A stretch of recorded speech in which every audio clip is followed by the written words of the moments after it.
Figure 5 shows enthalpy of hydrogenation data for cyclohexene, which we know is this, and benzene,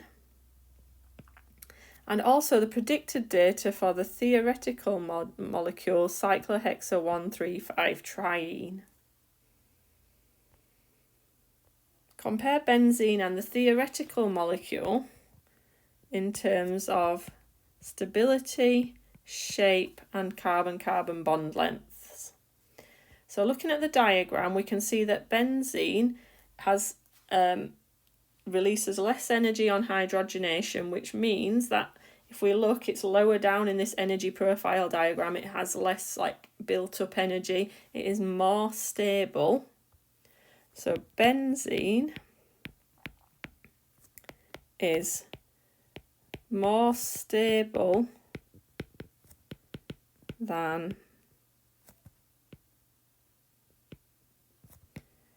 cyclohexa-1,3,5-triene.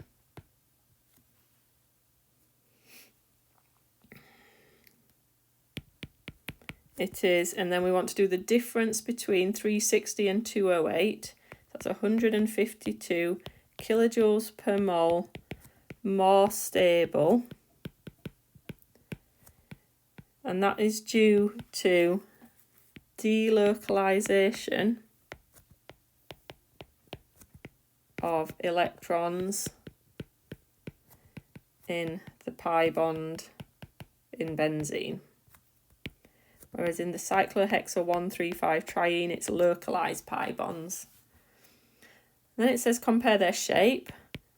Both molecules are planar hexagons of C.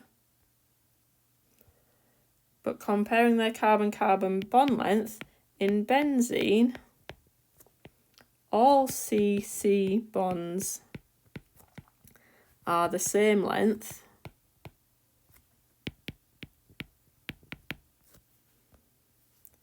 whereas in cyclohexa-1,3,5-triene, the bonds vary as C-C double bonds are shorter than C-C single bonds.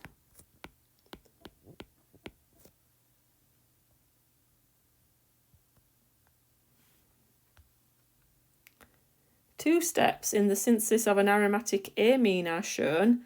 State the two reagents needed for step 1. Well, that's the nitration of benzene, so we need concentrated nitric acid, and then as a catalyst we're going to need concentrated sulfuric acid. Show the formation of the reactive intermediate. Well, if you have a look, this is your reactive intermediate, and to react with benzene it needs to be an electrophile. So we're trying to create NO2 plus from our HNO3 and our H2SO4, and there are a number of equations you can write. I just go for the straightforward one where we end up with NO2 plus, HSO4 minus and water. Outline the mechanism for step 1. So we've got our hexagon with a methyl group here and the methyl group in the number 2 position as well. Benzene ring, and we've got our nitro positive charged ion here. We're going to attack out of a position close to where we want to add that nitro group. Now comes the tricky bit.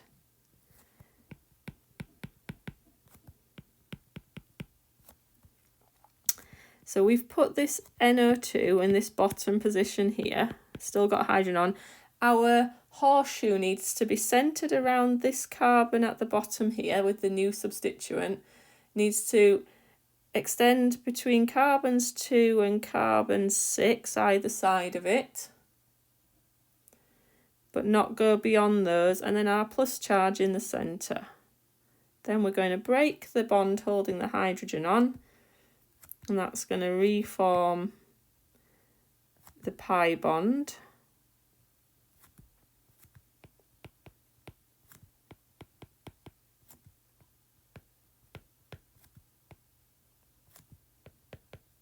And we lose our proton. Identify the reagents needed for step 2. Well, step 2 is the reduction of an aromatic amine, and that uses tin and concentrated HCl.